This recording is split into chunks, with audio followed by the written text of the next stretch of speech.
I have been treated like a criminal because I'm autistic for so long, and I just can't do it anymore.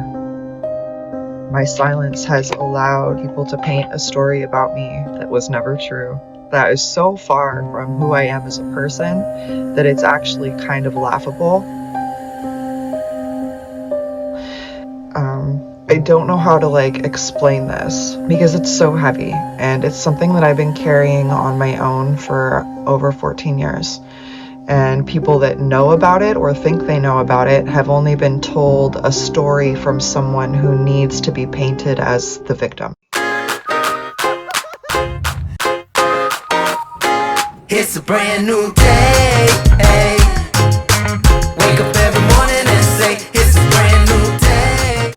Hi there. So this is my personal experience shared to document my healing, not to place blame or make accusations.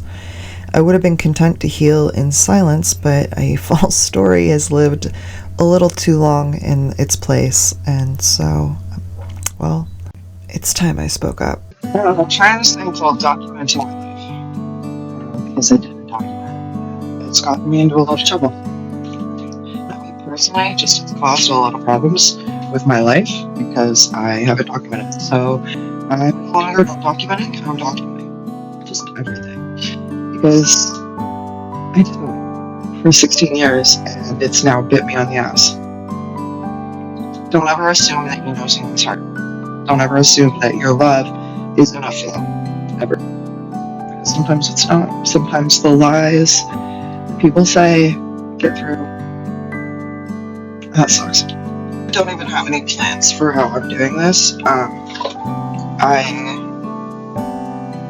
don't feel heard, and I don't feel like I'm understood. I feel like I'm constantly misunderstood because of the things that I've kept silent about, the things that I haven't brought up, the things that I haven't shared with the world. I just kept 2 toes in and kept working and kept working and kept working, and now I realize how that's a problem, how that's caused issues in my life in a way that I cannot reverse. I can't turn back and change time. All I can do is move forward, And that's what sucks, is that this is not something that I had planned on dealing with. I thought once I was reunited with my family, that'd be it. We'd be reunited and be great. I didn't expect that they'd believe the lies they were told.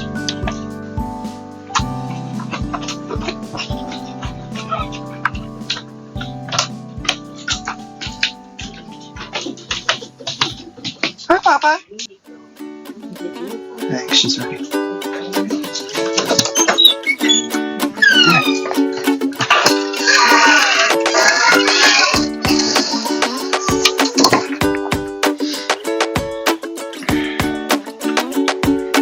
The yard's a little overgrown right now.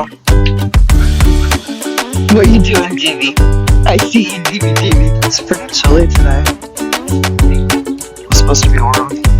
It's not, it's freezing.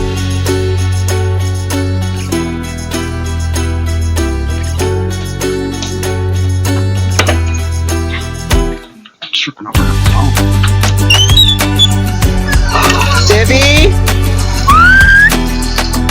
Come on! Debbie! Go get your phone. It's coming for you. You better be ready.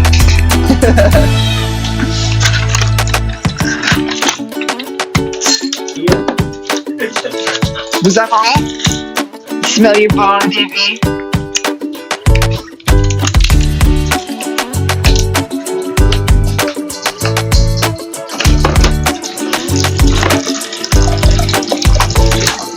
What'd she bring you? What's he doing with your bone, Debbie? Those aren't for humans.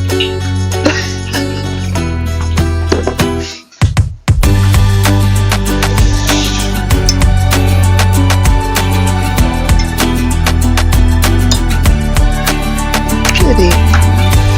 Miss Kitty.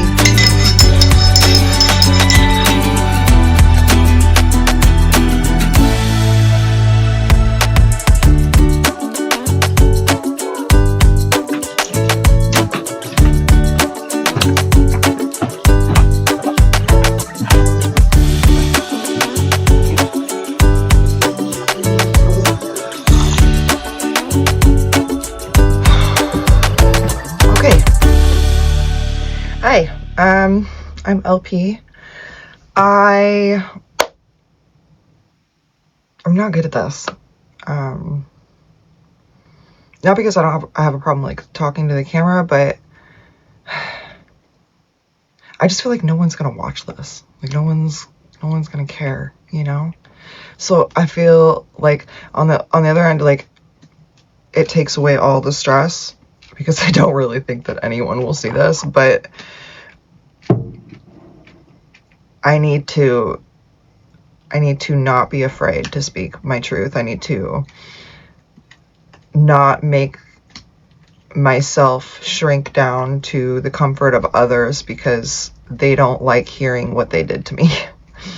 And I don't really want to be like considered a victim, you know, because I don't feel like a victim. I have survived through some things that I think a lot of people might not have survived through. And I'm really proud of myself with where I'm at in life, mentally, emotionally, physically. I'm just grateful that I have a space where I'm safe and I'm healthy and I can wake up in the morning and film a video and it's not going to bother anybody.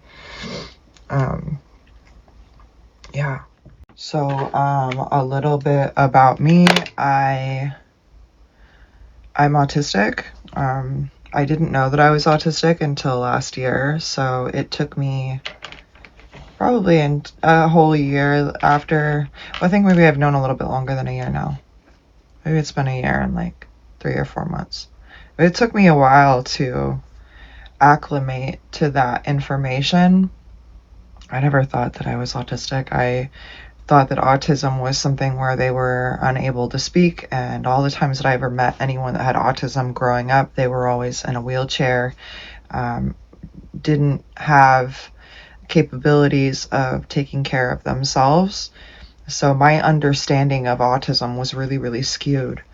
When I found out, it was kind of like an aha moment, and then instantly it turned into grieving because I realized that all of the things that I'd been chasing for like upwards of 12 years wasn't realistic, because mentally, while I might be able to get myself there, I have a serious issue sustaining myself if it requires me to do neurotypical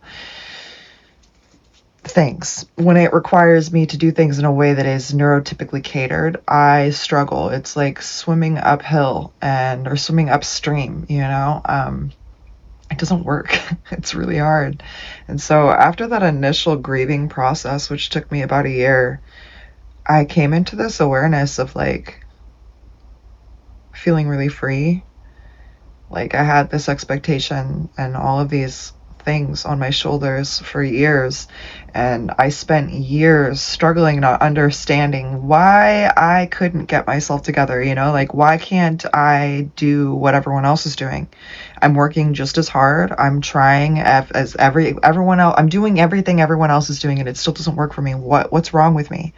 You know, and that constant feeling of what's wrong with me was constantly just reverberating in the back of my mind, no matter how hard I tried. So there was like a breath of fresh air when I finally really understood. And then there was the grieving, because I was sad about all the things that I just realistically won't be doing. I could do it.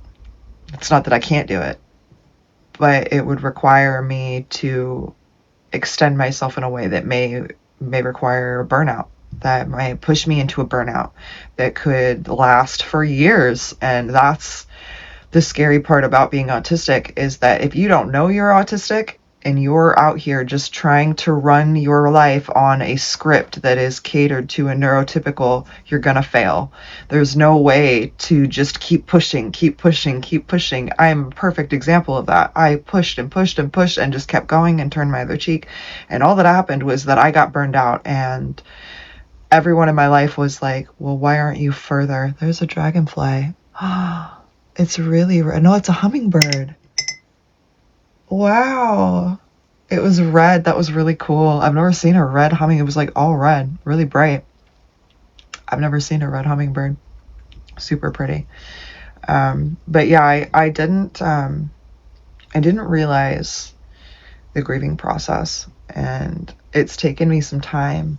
And now that I'm acclimated to and aware of the autism, it's made life, I wouldn't say it's easier, but I'm no longer constantly swimming upstream when everyone else is just lazy river floating on by. Like that isn't what's happening with me anymore. I'm now able to go, ooh, that will probably send me into disassociation, or it will cause a burnout, so I'm gonna have to say no to that. I've never done that before. I've never gone, oh yeah, that looks really fun, but my nervous system will crash out. Now I go, is this gonna make my nervous system crash out? Yeah, probably. I can't do it. And so that healing that's happened is really powerful and monumentous, but also it's highlighting where I cannot let my boundaries slide at all.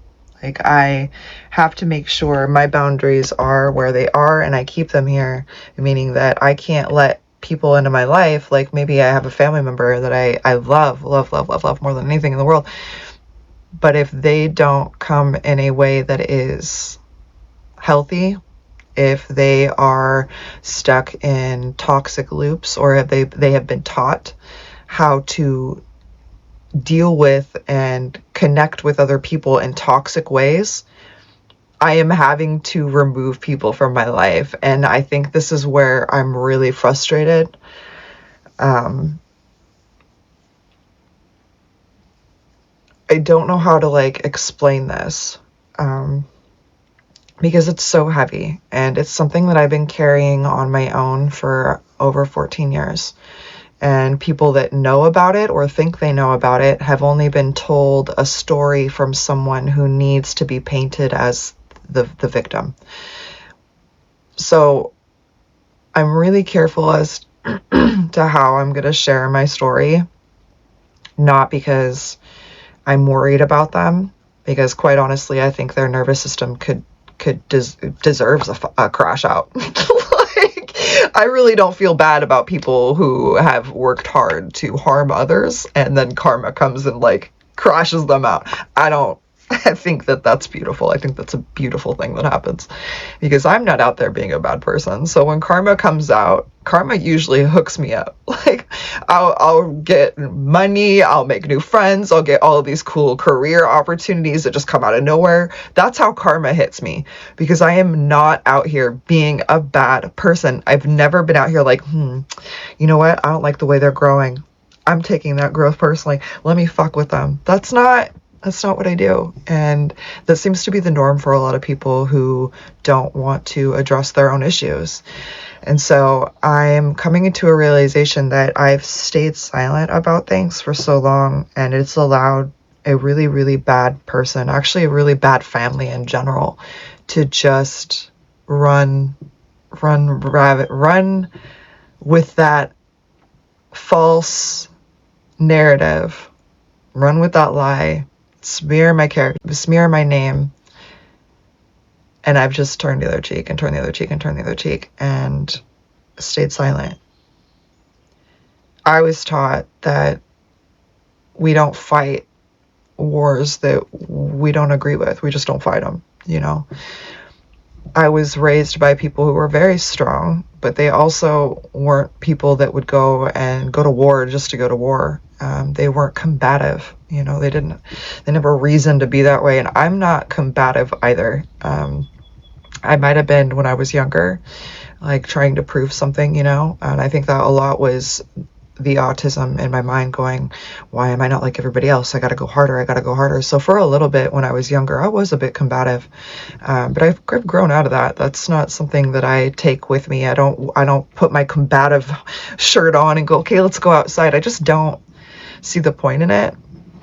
And so the last 14 years, I've given grace and silence and peace to an entire family who really didn't deserve any of it. They deserved the law on their door consistently until they were forced to follow the law, because unfortunately this particular family, a lot of them work for the state, so there's some state negligence going on.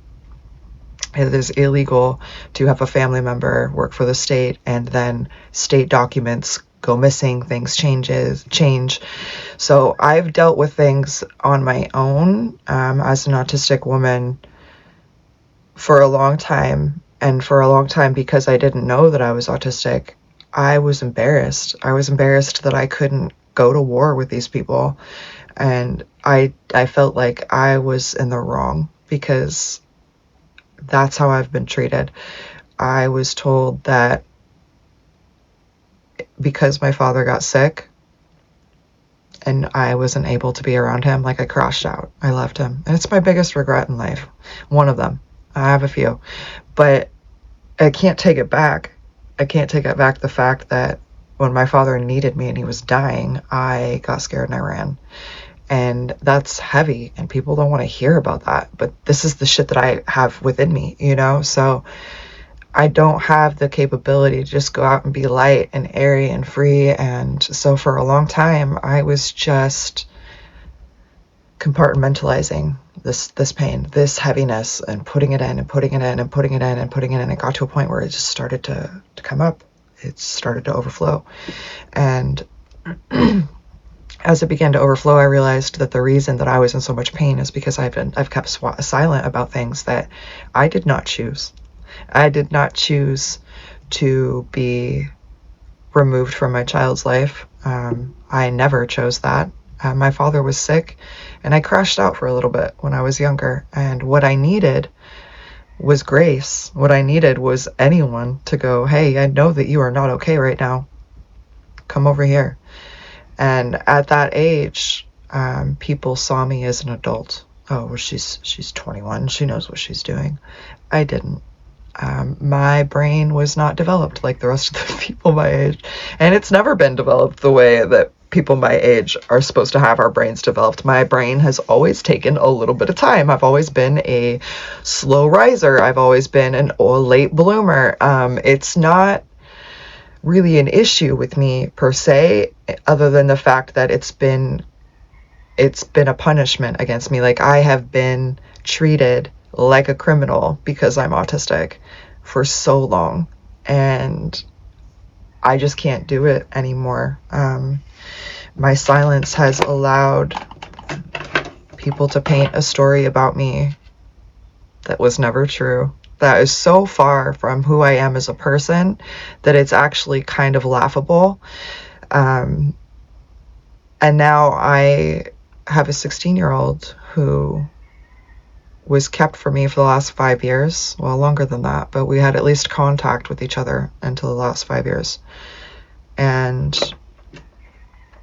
when they found out that I was trying to look at emancipation, go through those channels to get my kiddo over with me where I was at in Vegas at the time, they found out while I was in Vegas, and I had no access to my child, and they removed any way for us to contact each other. They took out, they stopped any family members on my side of the family being able to contact, just removed my child basically from access at all. The parenting agreement is I'm supposed to see my baby every other weekend. That's never changed. But I don't have the capability to fight for a lawyer if my work continues to get removed offline. So there's a lot that I'm kind of just like sharing that feels kind of random. I don't know how else to talk about this because I've been so silent about things for so long. I have been removed offline. My work has been removed offline. I don't know how this works because I'm not a hacker. My dad was really good at hacking. But for a long time, I just thought like social media just didn't like my bikini photos. I didn't realize until much later that something was happening behind the scenes that kept blocking my growth. Every time I started building momentum, it would disappear again. And that had real consequences. I couldn't make money. And without money, I couldn't afford legal help. Whether it was targeted or not, it made it nearly impossible for me to fight for custody. So this has been going on for like 14 years, on and off. The last 5 years have been dead silent. no contact, no ability to see my child. Anytime I tried to go over there, I was chased off of the freaking doorsteps like I was a robber, a criminal. On their 14th birthday, I stopped by with a ton of handmade gifts. I spent months making these gifts by hand because I didn't have money to go buy a bunch of gifts. So I sat at home and made a ton of gifts for my kid. And when he finally came back, he told me that no gifts were ever delivered to him. Not one. And so I've dealt with this thing where the family has this lineup where they're like, your mom doesn't want to see you. Your mom is out partying. She doesn't want to be around you. She doesn't want to be in your life. When in reality, I left a toxic situation and I left a family who had no problem backing up this toxic situation. I was never married to him. I never had that issue, thank God. I did have a child with him. And now I am vocalizing this, and this has upset them. So about a month ago, I decided that I need to tell my story, that even if I don't go any further and do anything, I just need to tell my story. I need to get this out because it was eating me alive. It was eating my soul from the inside out to sit on this silence. The silence became literal violence against my soul. And I couldn't do it anymore. Okay? Like it's not something that you can just wake up and be like, oh, it's totally fine. Like every day I woke up and kept going, and every day that I woke up and was forced to keep going, it was chipping away at the little parts of me that I had left. I will never give them that fucking control over me again.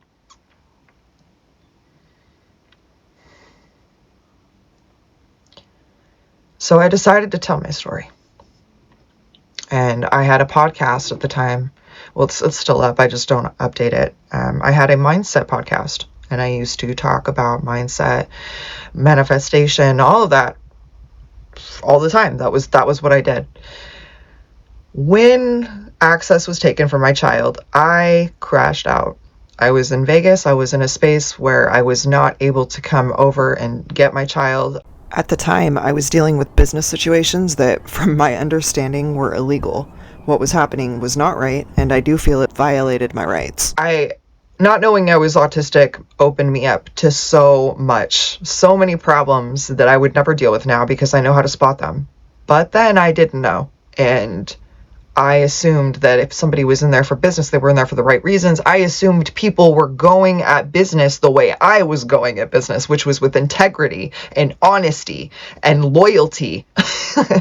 That wasn't what I came up against. And so while he removed access from us, I was simultaneously being removed from my 2-year lease in Vegas, and from everything I understand, it was not legal.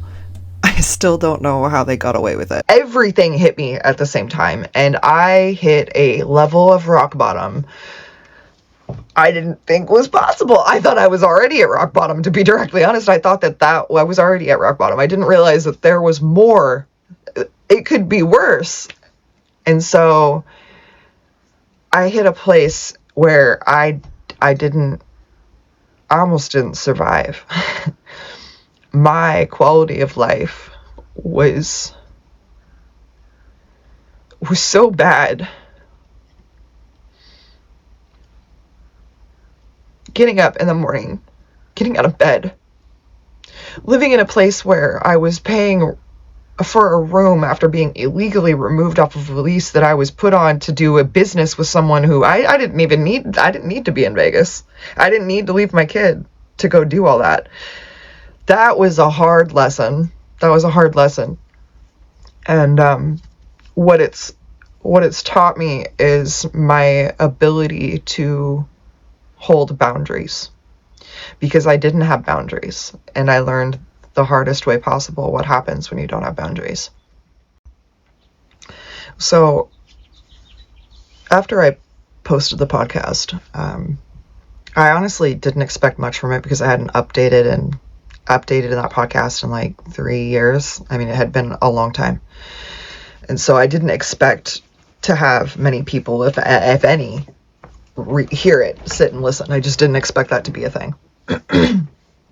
And so about 2 weeks passes, And at this point, I have acknowledged that my child is now 16. I have no idea where my kiddo is. I don't know if he's in the state. I don't know where they are. I have no idea. I couldn't fight them. Lawyers cost money. My way of making money kept getting wiped off the internet. Every time I would build myself up, wiped out again. So the only way that I was able to rebuild myself where I'm at right now is in photography and doing it is I had to completely wipe myself off the internet. They weren't allowed, they couldn't find me anywhere. They had no idea where I'm at. And what I've learned is a predator cannot take you out if they cannot see you. So for me, someone who's been consistently attacked, my biggest ability to fight this is to remove myself, to not allow them to have any public access, which is insane when you think about the world we live in. Like, the majority of us who are creators have to be seen to make money. So this has been something that kicked me while I was down in a big way. And so I said, okay, well, I'm going to start over. I tried several different things. I'm actually 200-hour RYT yoga teacher trained and licensed.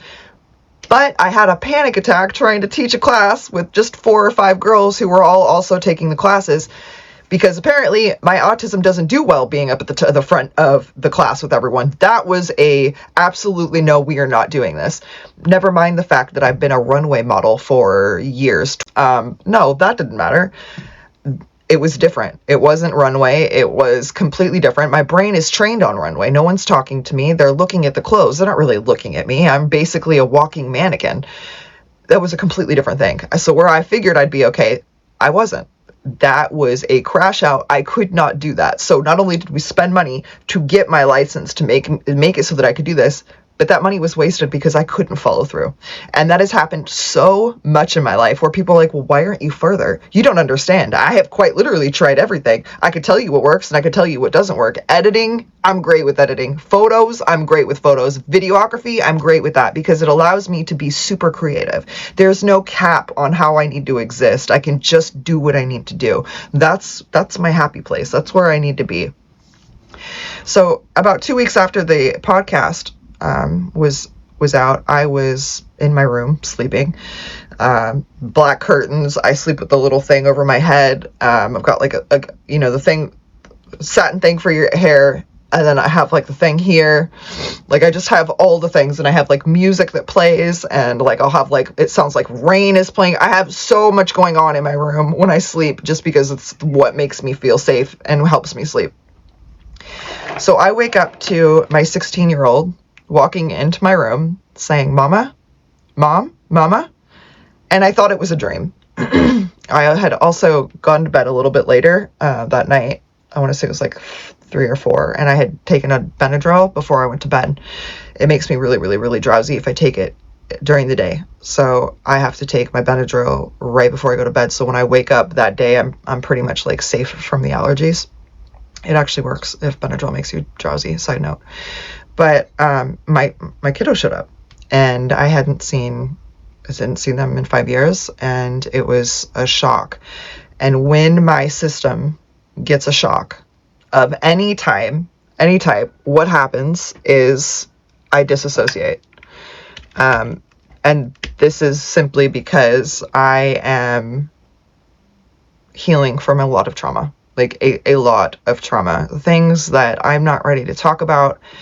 But I will share that in my fantasy books that I read, all of the traumatic experiences that the readers or the characters go through, they don't hold a candle to the things that I've lived through and survived. So for anybody that reads, they're going to go, damn, that girl's really been through it. Anybody that doesn't read, you're not going to understand. For my fantasy readers, you will understand the amount and depth of things that I have experienced is monumental. And so when it comes to sleeping and trauma, I used to like wake up swinging because of the things that happened. So I don't do that anymore. But if there's a lot of things happening, I'll disassociate. So I don't know at what point I disassociated, because my body doesn't know the difference between excitement, like good, happy excitement, and, oh my God, the world is ending, we're getting shot at, run, scared excitement. My nervous system doesn't know the difference. And that is something that I'm working on, actively healing. But when things happen and you get really excited, my nervous system automatically goes into that other mode and I disassociate. And so I wasn't myself. I wasn't who I would have been had I known my child was coming, had I been able to prepare myself. I was in shock. And so my responses and the way I was showing myself to my child was shock. But because my kid doesn't know me, I'm worried that he thinks that it was just nonchalant. I didn't care. I was in shock. Okay, why do I need to say this? Because my child hasn't stopped by or come to see me or to talk to me about the things that have gone on and why I haven't been in his life for 5 years. He's just blindly taking what his father has told him and running with it. And I'm realizing that his father has this capability because I've never documented my life. I didn't show the hard times. I didn't show the times that I was in the ditch, basically, because back in the day, when you created, you didn't show your messy room. You didn't show how messy your life is. You just didn't. You made everything look prime and proper and it's beautiful. Things have changed, thankfully, and we don't have to do all that bullshit. We can just exist and share ourselves. And I wish I had done more. Like, I'm gonna have to look through all of my old iPhones and see what I have in there, see if I did document anything, because I'm now being shown by my own child, they believe the things that have been told about me.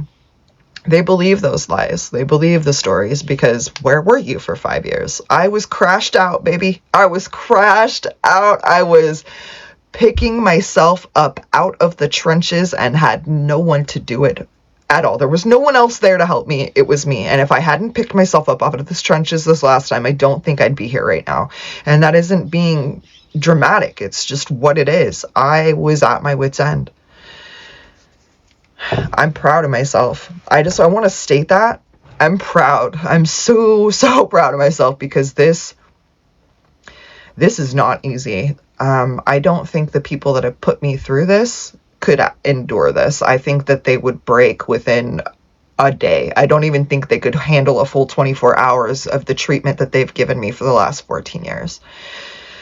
So I'm proud of myself, because they tried to bury me, and instead they built a warrior. They built somebody who isn't going to falter, that my voice doesn't shake when I tell my story anymore. And I can very, very easily see the toxicity that comes from these types of relationships. And so my biggest job now, even if we only talk once in a while through text,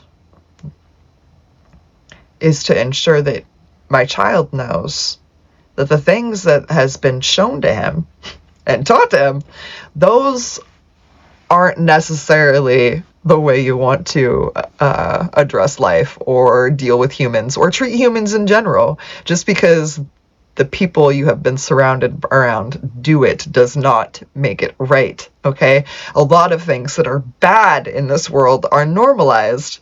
A lot of the things that are in this world are allowed, are legal. That doesn't make them right. This is why we change things. This is why we address things. This is why we put the problems right here so we can look at them, address them, shift them, fix them. And I'm just realizing, like, my silence has allowed this to go on for so long. So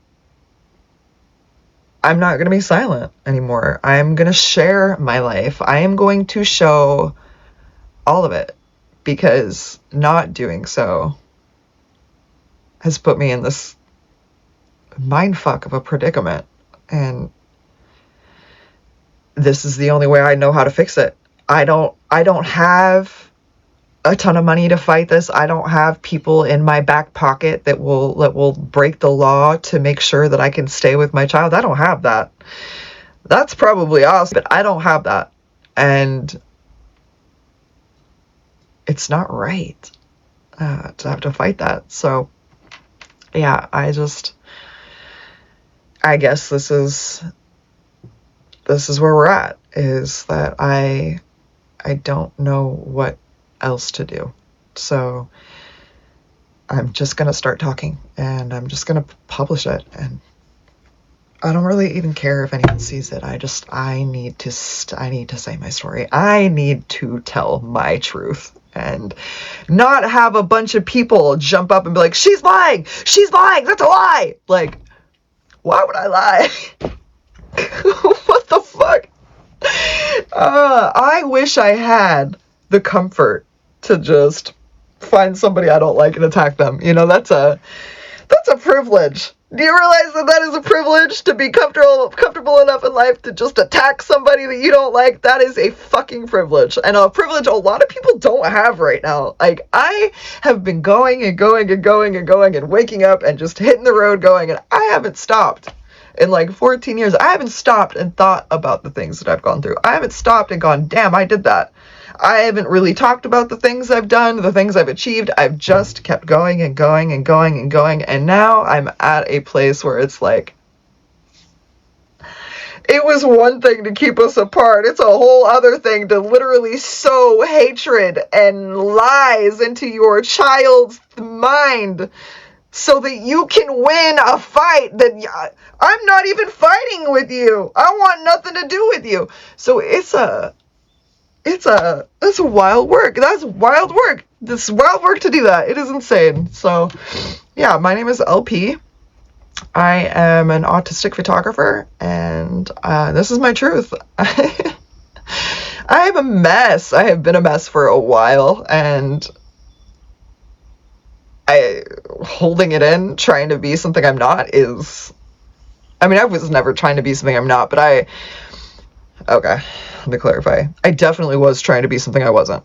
But at that time, I didn't know that it was something I could never realistically achieve, realistically keep a hold, because autism. I didn't know that at the time. So for me, it was realistic.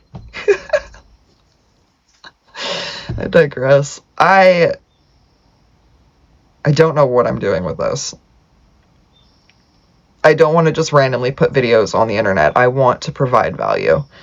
And I think the way that I can do that is just by sharing my experiences of the things that I've lived through, because I do have a lot of perspective on things that I think a lot of people don't. They may not have experienced it. They may not have had to deal with it. And I think that if I could share the things that I didn't know, maybe I could help somebody else just not make those same decisions. I mean, if it's good for you, great. But when you're young, you don't know any better. You know, you don't. And that's part of youth. That's part of growing up. That's part of being youthful. But that other end of the spectrum is like, damn, what if somebody had just shared that with me? Like, maybe I wouldn't have had to go so hard on my own. Like, maybe I could have a little success right now. So yeah, this is where I'm at. I think it's time to just share, to let people know that, like, I'm here. Yeah. Okay. Till next time.